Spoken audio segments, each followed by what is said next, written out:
It's your daily dose of Donna, and today is Tuesday, August 22nd. Welcome to the show. If you are new here, thank you so much. We have hit 7,500 subscribers on YouTube, a little bit over that last night. I was so excited to see that. You know, it's these little milestones. It means you're doing something good. The show keeps growing. You guys, it's all because of my dosers. If you are here and you like the show and you are following and you catch up on audio or on YouTube, or if you're a Patreon member, or if you're a TikTok and Instagram follower, you're a doser. So welcome, dosers, to the show. I am Donna Bowling, former casting director, now just pop culture commentator. I'm a mom of two boys. I live in Los Angeles. I'm obsessed with talking about reality TV. Oh my gosh, you guys, I have to tell you something. Yesterday, I was dropping my son off at art camp. Okay. He's an artsy musical type of guy. And so I'm dropping him off at art camp, and I see this woman who I recognize, and she's dropping off her daughter. And I'm like, how do I know you? Oh my gosh. We give each other a big hug. Turns out it's my good friend Marnie, who I've known on and off for years because she is the casting director of Days of Our Lives.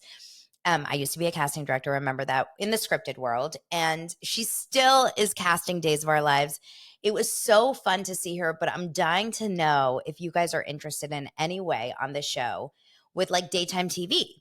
Are we interested in learning a little bit about kind of the daytime TV world? And should I get her as a guest on the show? Are you guys, I mean, I imagine if you like reality TV, you probably do like daytime TV. And if you do, what shows do you watch? And if you don't, you're probably like me, which is like, I don't have the time to watch it. Oh, a lot of you guys are into it. So what are your shows? I watched Days of Our Lives growing up. That was the one show I did watch, but I watched, in the Lisa Rinna days, like Billy and Eileen Davidson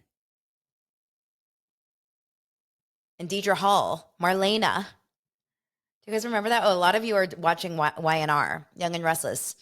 Um, yeah, it's interesting, especially with the strike and stuff. I would be interested to know kind of how that works and how they're continuing to work and shoot every single day, which they do. Lots of you guys are into General Hospital, One Life to Live. Can I just take one moment to reminisce what it was like growing up in the 80s? And I don't know exactly how old you guys are, but I'm born 81. There is nothing like that like memory that sits in my brain of staying home from school and watching Price is Right at 10 a.m., followed by, I think it was one of those game shows like Deal or No, not Deal or No Deal, Let's Make a Deal type of shows at 11. Days of Our Lives was on at 12. And then I would always find a way to watch Small Wonder, like Family Ties. Like there was such good shows on back then. Let's Make a Deal. That was the show. I wonder if and like we didn't have TiVo, we didn't have on demand. So I was just watching it. It just happened to be Small Wonder. I mean, shout out to Small Wonder. And if you don't remember Small Wonder was an amazing show about Vicky, who was a robot, who honestly, this show could be redone now because of AI. She was a robot and she lived in the closet. Do you guys remember? She's a small wonder, shiny and bright and so pearl. I don't know the words. And then remember, oh my gosh, you guys remember the other one with Evie? Where she would put her, if you're watching on YouTube, you would know, where you get to put your fingers together and it would freeze. And now I can't remember the song. Um, Evie, what was that? Sure, I understand. I don't either, Siri. Siri likes to talk to me. She was half alien. What was the show with Evie, you guys, where she would pause? Evie TV show. I swear that we'll get into something really out of this world. Out of this world. Tell me you guys remember Out of This World. It was so good, and there was like a buzz. Now, of course, there's Full House. Yes, yes, yes. But Out of This World. I'm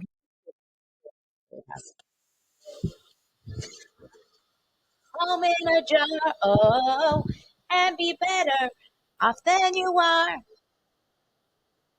Or would you rather go to Earth An earthling's a creature as strange as can be.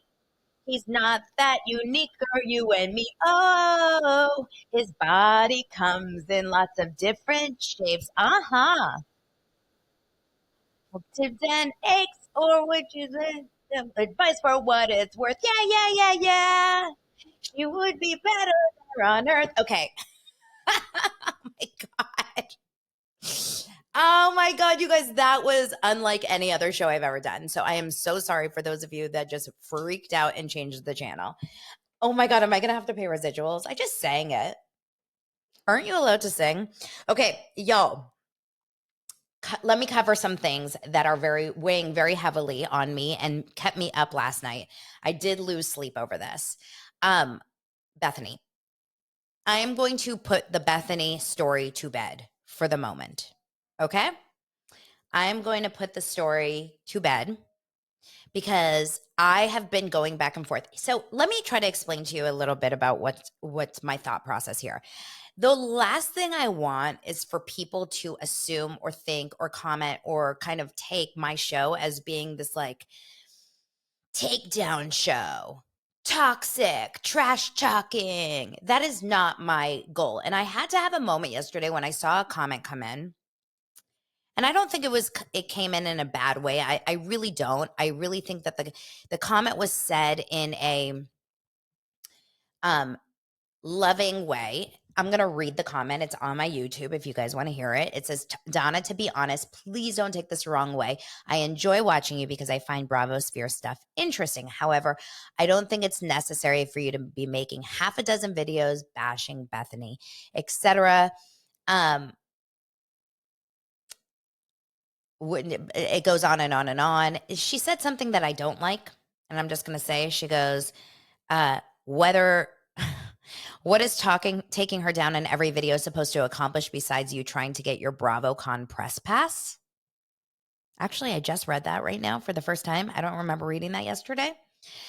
Okay. I guess this is where it comes from.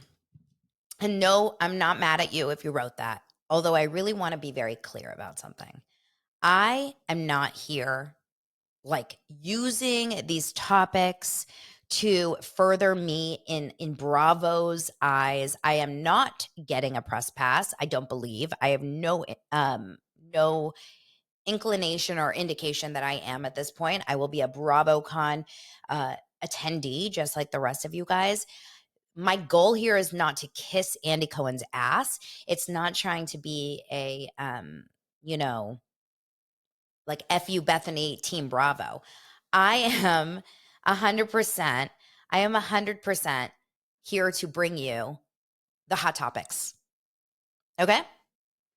Unless you're under a rock, you know that Bethany Frankel has been all over the news in the last especially week, right? You can't talk to Rachel Leviss, and talk to the one of the main parts of Scandival after not hearing from her for 6 months and not expect me to talk about it. And I was made this very clear. You could be anyone. So that is a non-starter. I don't want to be taken down because I'm bringing you the tea. If you don't like it, let's not watch it, right? I mean, at the end of the day, that's what we do.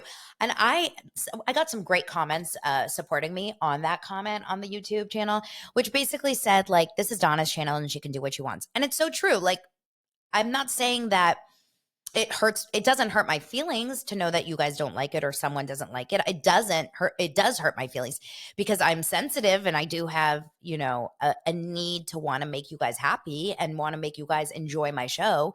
That just seems normal. But it's not coming from a place of like, I'm trying to make Andy Cohen like me. Bull. Like absolutely bullshit because I've talked a lot of shit about a lot of things on Bravo. So that's not the way this is. This is not the goal here ever. But I never want to feel like I'm a trash talking takedown account. So if that has felt that way, I apologize to those of you that have heard me in that light. So I'm putting Bethany to bed. She's going to sleep finally. Okay. Go to sleep, Bethany. She's going to sleep. And until she comes out with something that is newsworthy, which I'm sure will be in the next hour, because she constantly finds herself to get up in my, like, right in the front. Okay. I appreciate the love. Thank you so much. That's not the goal here either. It's not like I'm not trying to be like, yeah, let's go after.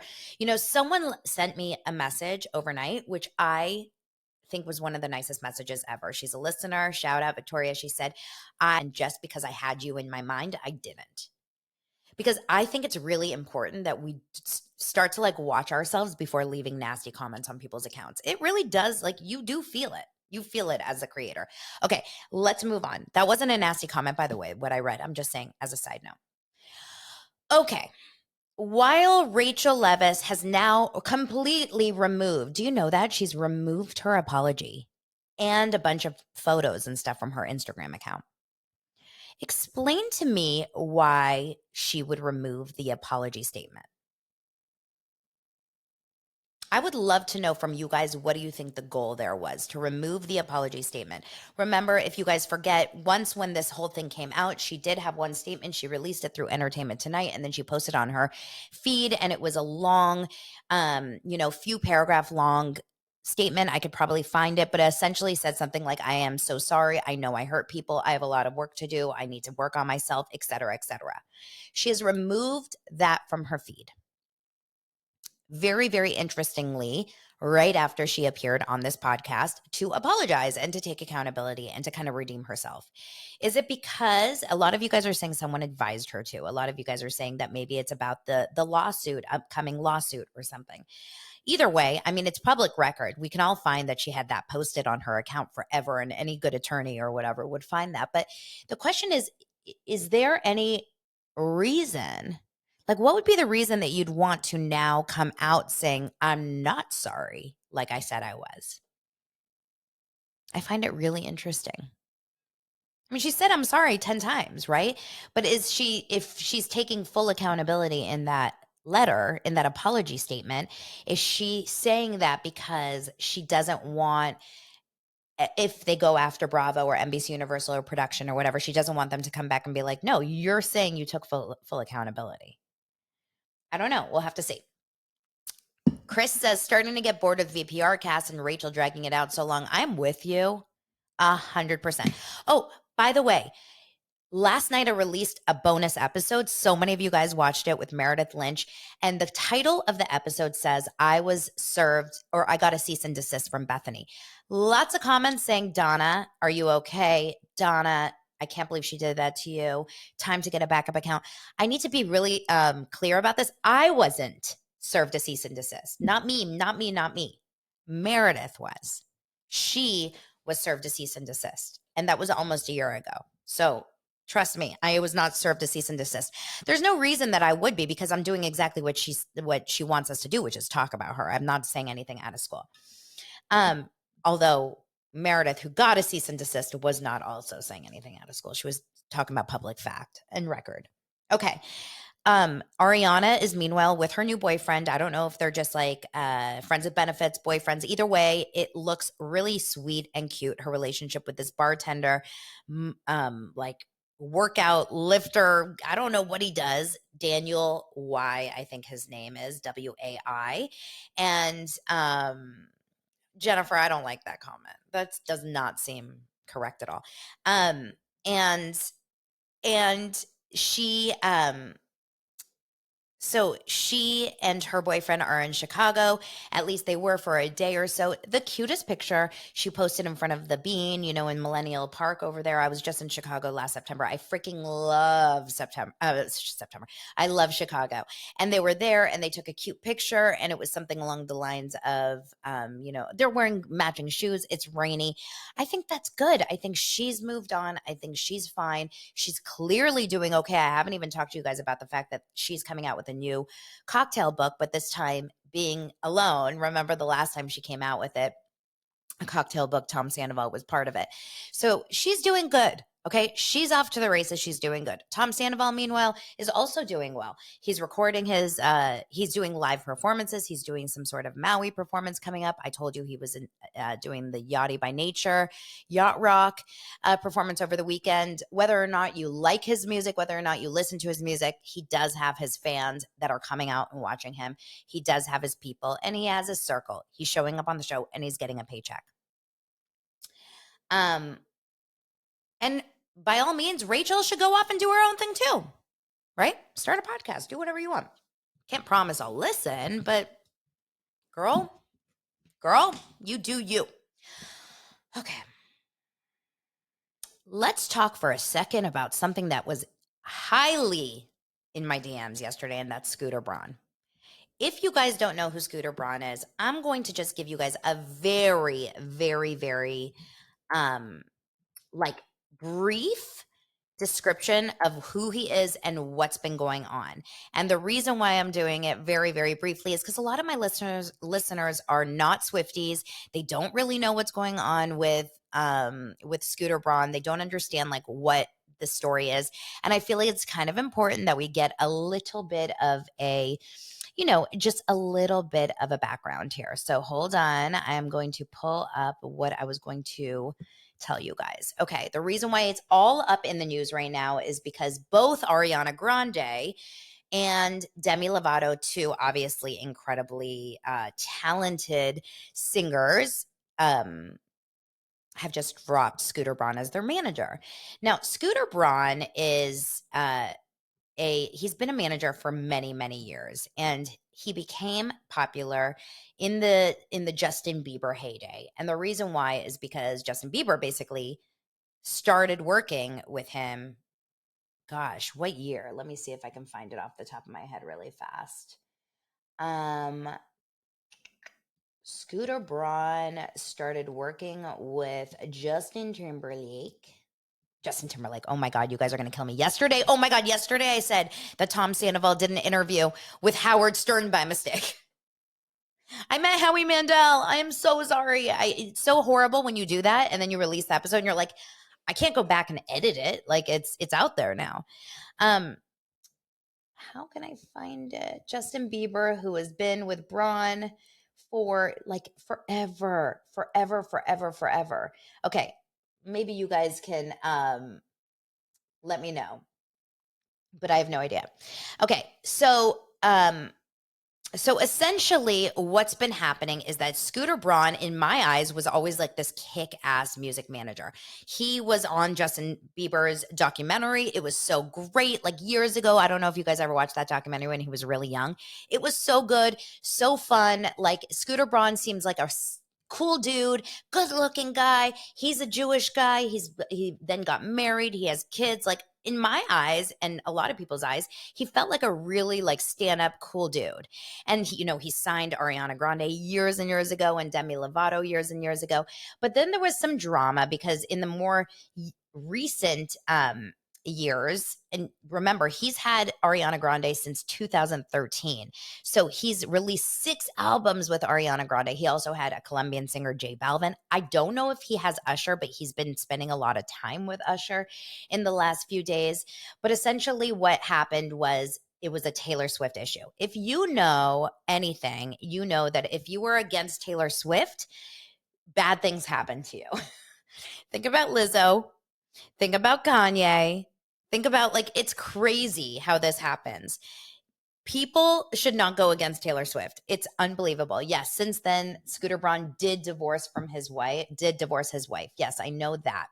But essentially what happened was Scooter Braun bought the label that owned the masters of Taylor Swift's first 6 albums.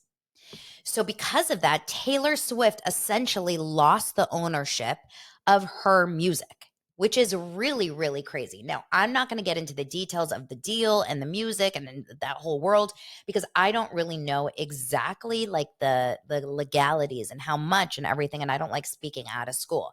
But I do know, okay, well, according to Daily Mail in front of me, it does say that his company is said to have sold off the master, so he He bought the label and then sold off the masters for $300 million. Taylor has tried to reacquire ownership of the songs by cutting new recordings of them, which is why we always hear, for those of you that don't understand, it's why we always hear, that she's coming out with Red, the album, Taylor's version. Speak Now, Taylor's version. 1989 is coming out, Taylor's version.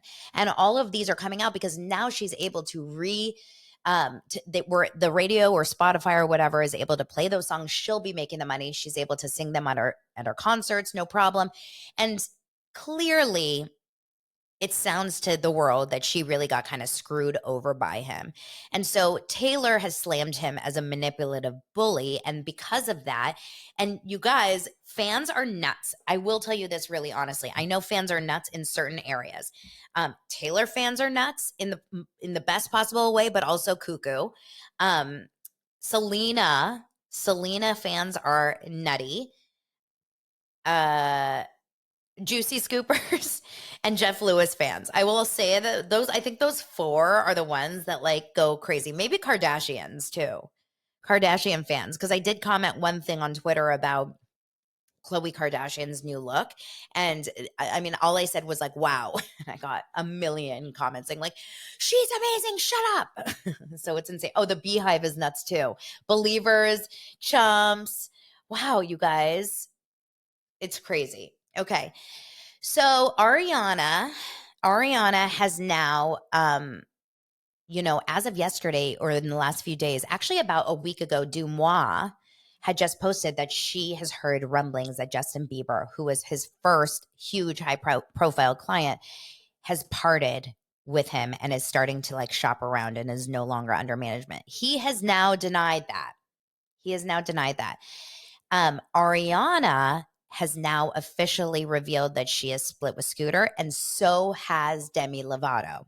Now, they're all saying that they are parting amicably. We don't know specifically why, because we're not seeing any drama, but what a lot of people are saying, rumors, these are just alleged, these are just rumors. A lot of people are saying that something bad is coming out, that there will be something, a tell-all interview, maybe like a Vanity Fair situation or a big LA Times article.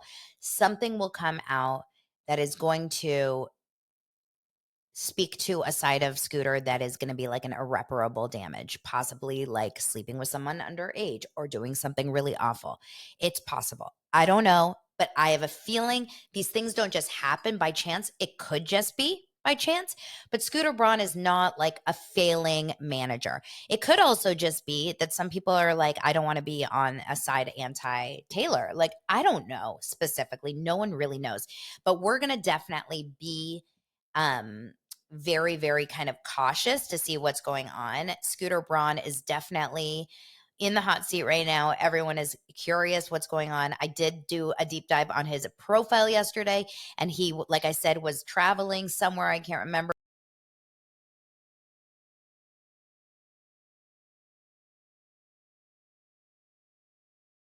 These waterfalls, I don't even know. So it doesn't look like he is really struggling in this, like with this news that this is coming out. But to lose Ariana Grande, Demi Lovato, and this Colombian singer J Balvin, who I don't actually know who it is, within a few months, it ain't good for your financial abilities, right? It's probably not good. I'm sure he'll be okay, but it will be interesting to know what's going on. Okay. Now, a lot of people are saying it's that Taylor Swift. Wait, is it vigilante shit? Someone, Sarah, you let me know, okay? You let me know because I want to make sure that I don't say this wrong. But in vigilante shit, she does say something of someone told his white collared crimes to the FBI, and people are saying that's Taylor's lines. And some people are saying, what's going on there? Scooter has done something bad and it's coming on out. It also could just be conspiracy theory. Who knows? But you guys are asking, so I'm here to tell you. Let's talk really fast about RHONY, because I didn't get to talk about it yesterday. I watched it last night. You guys, when I tell you, I am obsessed with this show. I am obsessed with the new RHONY. And you know what? If I were an OG housewife on a show like Atlanta or OC specifically, and maybe even Beverly Hills, I would heavily be concerned because clearly, with the right casting and a whole new cast, you can make magic again from a show. RHONY has come back, in my opinion, and a lot of people's opinion. We have a lot of great characters on this show. Now, the first comment I see is I'm fed up with Jessel. I'm going to tell you something. Jessel is the one that I've talked about in the past because she's the one that is kind of unaware and complaining and like struggles to, like, she doesn't really understand how she's being rude, etc. But let me just tell you, we need her. We need her.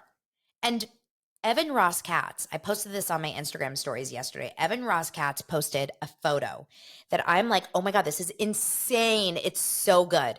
It's a picture, it's a still from Aaron, who is the Israeli one, Aaron Litchi, had a vow renewal or like a anniversary party. And it's this huge, oh my God, over the top expensive party. I mean, they spent thousands I guess they had sponsors too. But in this party, there's a clip of the 4 women that are watching the party go on. So it's not Uba because Uba was sick with COVID. So it's on the left, Jessel, then it's Bryn, then it's Jenna Lyons, and then it's Sai. Now remember, Jessel is the one that is like a little uptight, really obsessed with like status and looking good and being, rubbing shoulders with the Tom Cruises of the world, etc.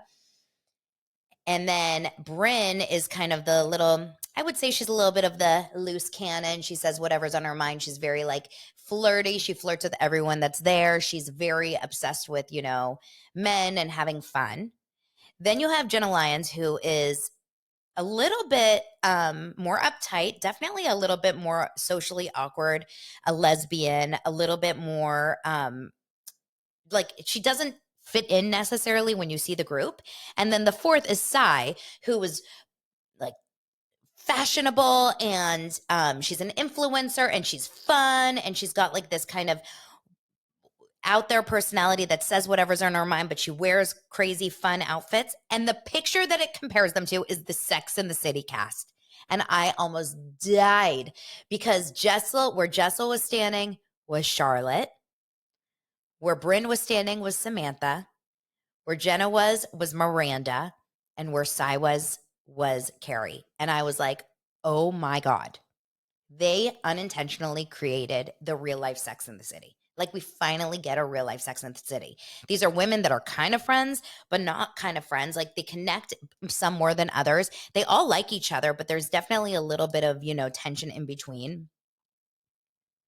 The drama is not high stakes. There's no big like alcoholism issues. There's no big, whatever. It's so good. Just watch the show and give it a chance. I know a lot of you guys are saying you're not able to give it a chance. Please give it a chance. It's so good. What's up, Lourdes? Welcome back. How's your mom? Okay. So RHONY's so good. That's what I'm going to say about that. Big Brother. I have not fallen off Big Brother. In fact, Oliver, my 8-year-old, and I are big Big Brother fans. We definitely are watching Big Brother every single 3 times a week. Now, I am not watching the live feeds, and I am so PO'd because I saw on my YouTube feed today someone had released something that had changed that we have not seen on the show yet. And I'm mad about that, but I'm liking it. I'm not loving it, but I'm liking it. I really want to get more into Big Brother. I do, but I'm not loving it, if you know what I mean. It's kind of like one of those kinds of shows. But I'm sure as the cast gets smaller and smaller, I'm going to become more obsessed. All right, let's talk Tori Spelling for a minute. Guys, Tori Spelling has had a rough year. Okay, not only did she have a major mold problem in her house, so she and her 75 kids had to move out. Then I'm being facetious, obviously. Then she's separated from her husband, Dean, which it's not been officially confirmed, but it's confirmed in a real roundabout way. Then we've seen her in and out of a very, very cheap looking, scary looking motel. Then she's been living in a RV in Ventura for the majority of the summer. And somehow, somewhere, I know a lot of you guys are saying this is a beautiful place to be. This would be a great vacation, et cetera, et cetera. It wasn't a vacation. And I think that that's the concern there is when you see someone like a Tori Spelling, who has all the money in the world and or her had all the money in the world and her mom has all the money in the world, and then you see her in this situation, it feels a little bit like, what is going on? Right? What is going on? Well, she was just photographed over the weekend. She was photographed with, or she pictured herself with an IV in her arm and said, I am in the hospital for 4 days. I miss my kids. No one knew exactly why. There were some rumors that she was dizzy, etc., but she was just wheeled out of the hospital yesterday. And this was all over page 6, etc. And she was wheeled out of the hospital with bruises on her arms and bruises on her cheeks, and she's being wheeled out of the hospital by someone that we don't know. What is happening with Tori Spelling, you guys? Someone, please let me know. I need to know what you guys know, because I don't know anything other than what we're seeing. So was she in the hospital for 4 days? 4 days is a crazy long time to be in the hospital, y'all. Like, you're not in the hospital for 4 days unless you're like severely, severely ill. So did she have some sort of virus? Did she get really dizzy and, fall? Is that why she has bruises? I mean, she looks not great, guys. She looks not great. I'm not going to lie. She looks like she's gone through a rough, rough moment. Now, a lot of people are saying, why is her mom not stepping in? And obviously, I'm not Candy Spelling, but from what I've said before is when I listened to Jeff Lewis and Candy Spelling was on the show, she basically said, like, I will always take care of them. So the question is, does she want her mom to take care of her? Or does she not? I have a weird feeling that she doesn't want her to take care of her. And I could be wrong, but I don't really know. So what is going on with Tori Spelling? It feels like not so great. All right. And one more story. Let's talk about Kyle Richards. Let's talk about the Umansky family on vacation in Capri. We've mentioned it before. Kyle Richards and Mauricio, and then the 4 daughters, and I think one of the boyfriends. I don't know. I don't know whose boyfriend it is, but I also know that Farah, the oldest daughter, is engaged, but I've not seen any pictures of her fiance on this trip. But they've been in Capri, they've been in Italy, and it looks like they've had the most beautiful vacation. Honestly, like, what a dream. They are on these yachts, they're doing these gorgeous beach clubs, they're going from boat to hotel to like gorgeous restaurants. I mean, they do look like they're having the most fantastic, incredible vacation, except for the fact that Mauricio and Kyle are clearly not together. And the reason why I know that, I mean, they're together physically in the same space, but there's not one picture of the two of them next to each other or together. Both of them are not wearing their wedding rings. I mean, Mauricio is for sure not wearing his ring, and Kyle is wearing a ring, but I think it's that Morgan, it's like just the ring, and it's not her like sparkler or anything. I have a feeling it's that Morgan Wade like ring that they both have. What I do see is a family that is probably trying to kind of reimagine their life after a divorce or after a separation, not a divorce. This is all, in my opinion, and alleged. My feeling is it's one of those things like, we will be okay. We will be, we love our kids and we will always like remain close, even if our marriage is on the rocks or we're not super good.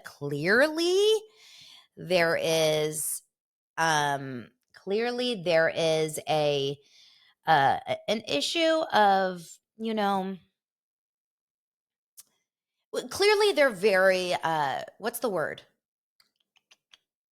like friendly, amicable. It's an amicable situation. Clearly they're together, and I love that for them. And so I don't really know what's going on. I know in my heart and from multiple sources that I know, that I'm assuming, I don't want to say it, but that I'm assuming that there is or was a relationship between her and Morgan. Uh, like I said, allegedly, but I've heard from multiple sources that are in this world. So I don't know exactly where to go with that.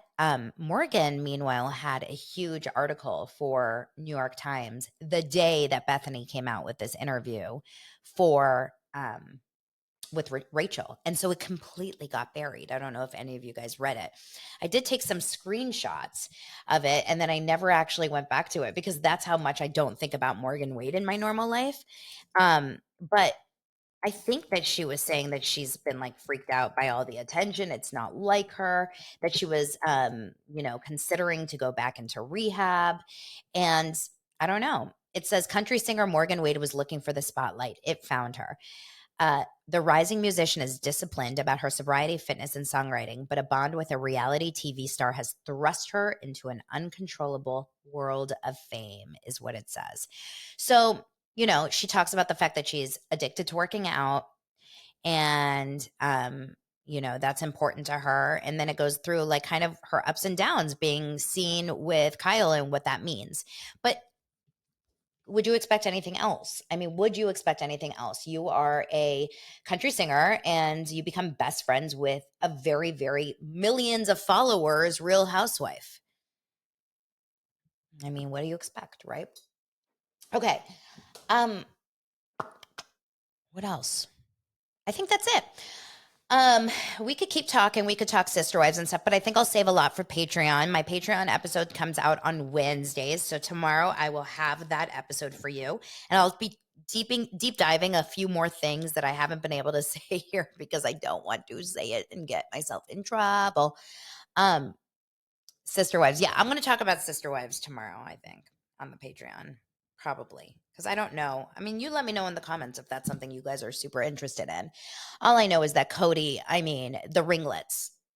I'm going to show you. Cody's hair is like big, curly, short here. But then up here, it's like this. But like really curly. Actually, that's kind of cute. But it's like ringlets. Like you just want to pull on them. It's Shirley Temple. Okay, you guys have an amazing rest of your Tuesday. I will see you tomorrow. Make sure to join the Facebook group, Daily Dose of Donna, and say hi on Instagram and the DMs, etc. Talk to you guys later.